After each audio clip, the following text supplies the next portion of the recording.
There is a biodiversity crisis. Okay, so biologists estimate that species extinctions are way higher than the normal or background rate that we've seen in previous history.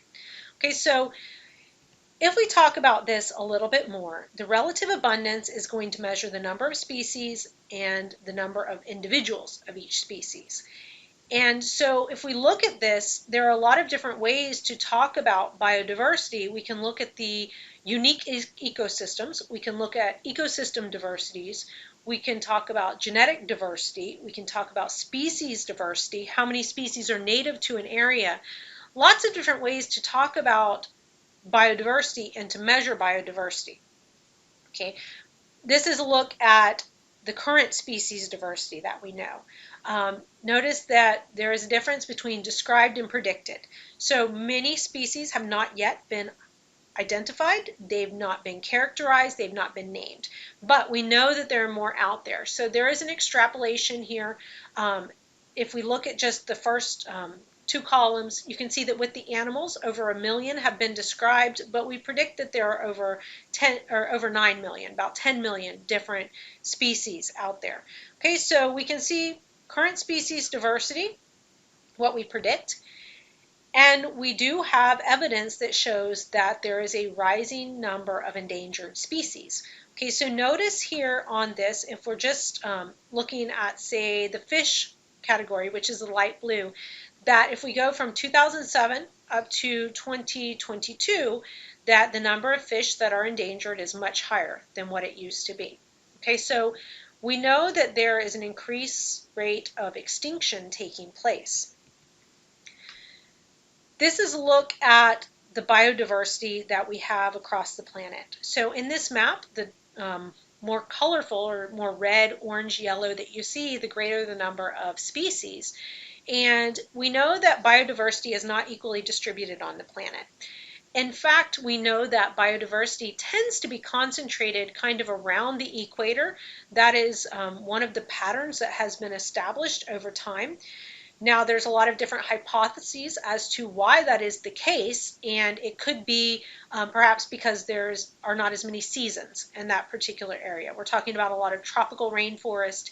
These are areas that tend to have very long growing seasons, and there's a lot of energy going into those ecosystems because of that. But either way, we know that the tropical ecosystems tend to have a greater biodiversity, those ecosystems right around the equator. As you move towards the poles, then you tend to have less biodiversity in those particular environments. So biogeography is a term that refers to the study of the distribution of the world's species across the planet. And this is both in the past and then also in the present. And endemic species is a term that refers to species that are only found in one particular location. So these are going to be the species that are most susceptible to extinction because these are species that only occur in one place. So if that particular habitat is threatened, then they are at risk of extinction. So if we talk about the importance of biodiversity, biodiversity is important for many different reasons, and humans are very self-centered individuals, and a lot of the reasons are very human focused, why we want to make sure that we preserve biodiversity. So first of all, many medicines come from plants and the natural things that we find in our environment. Penicillin is a great example. It was the first antibiotic, and it came from a fungi.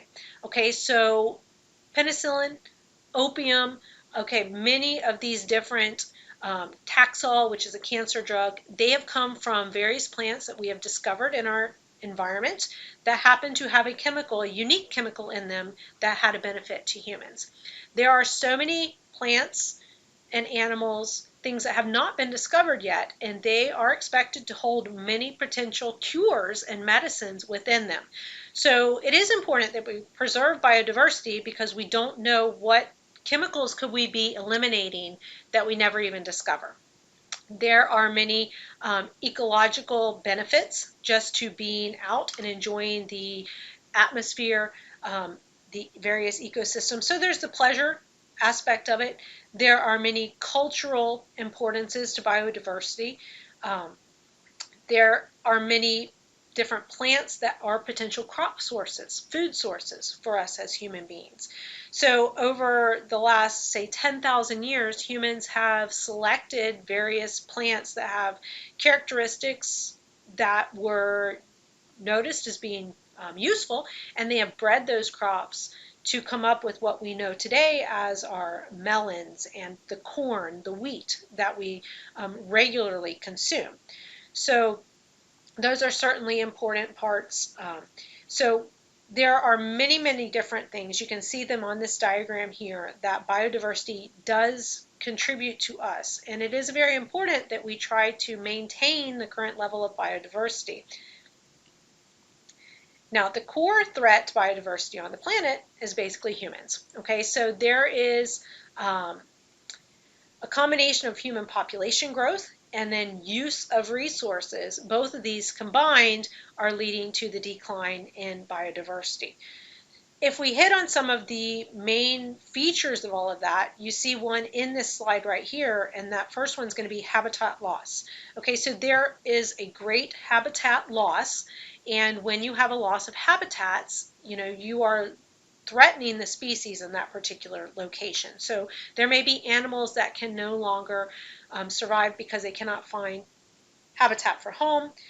They do not have the food sources that they need. Plants also have to have a particular habitat to survive in, so the loss of their habitat is crucial to their survival as well. Overharvesting is a big issue. Overharvesting of trees, it can be overharvesting of marine life. A lot of fisheries overharvest. There is a problem of invasive species. When we have a species that is introduced from its native area and introduced into another area, it is not always predictable what impact that species is going to have on that particular ecosystem that it is entering. It may outcompete some of the species that are already there. It could be toxic to some of the species that are there. It's very hard to predict how that is going to happen. So you might have an overabundance of that particular species at the expense of some of the native species to that area. And then climate change is a huge problem as well, because as the climate changes, the conditions within an ecosystem change. And those changes may not be amenable to the organisms that were living there before. If we look at the changes in biodiversity throughout time, it does fluctuate some. There have been numerous times when there have been big extinction events take place. Paleontologists have identified several mass extinctions that have occurred, and you see those dips in this graph here where you have had these major extinctions. So it's not unusual for species to become extinct. They do become extinct all the time. The difference is that right now we have a greater number of species becoming extinct than we typically see in the fossil record. So many biologists say that, at this moment in time, we're actually experiencing or in the middle of a sixth mass extinction. So the cumulative extinctions taking place, if you look at this graph, you have a background level at the bottom. You can see that over time, the various groups, mammals, birds, vertebrates, we have a greater number, the graph is really increasing, of extinctions that are occurring. So the background extinction rate is based on the fossil record, and it's estimated to be about 1 million species per year.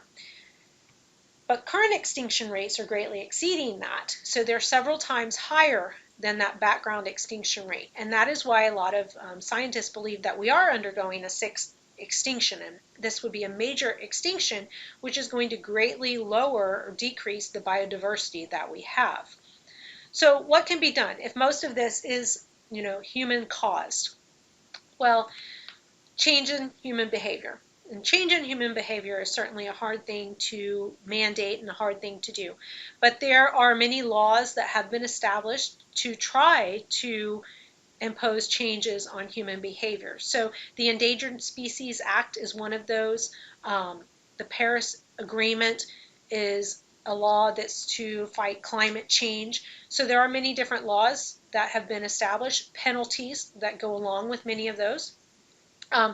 We can also establish conservation preserves. Okay, so try to identify areas that we want to set aside to be relatively untouched by humans so that the species in those areas can thrive.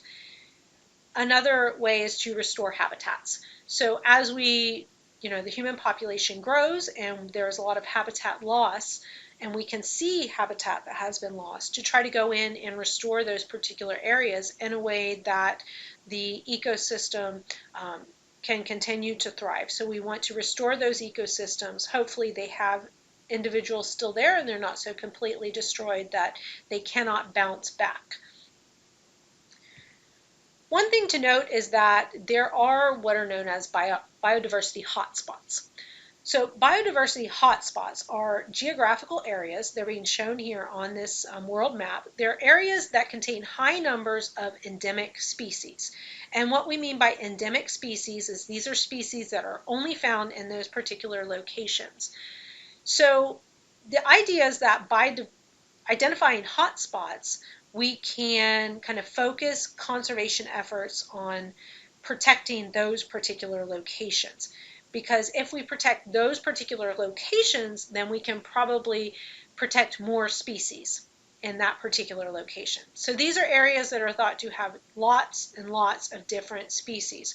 Currently, there are 34 different biodiversity hotspots that have been established or noted. So these contain very large numbers of plants and animals. And so these are where conservation efforts are thought to most need to be focused. Notice that most of them are kind of concentrated around the equator because, as we said, that is where we tend to find the greatest source of biodiversity, right around the equator. And as we move away from the equator and get closer to the poles, then we have less biodiversity there in general. You do see some places on this map, hotspots, that are a little more separated from the poles.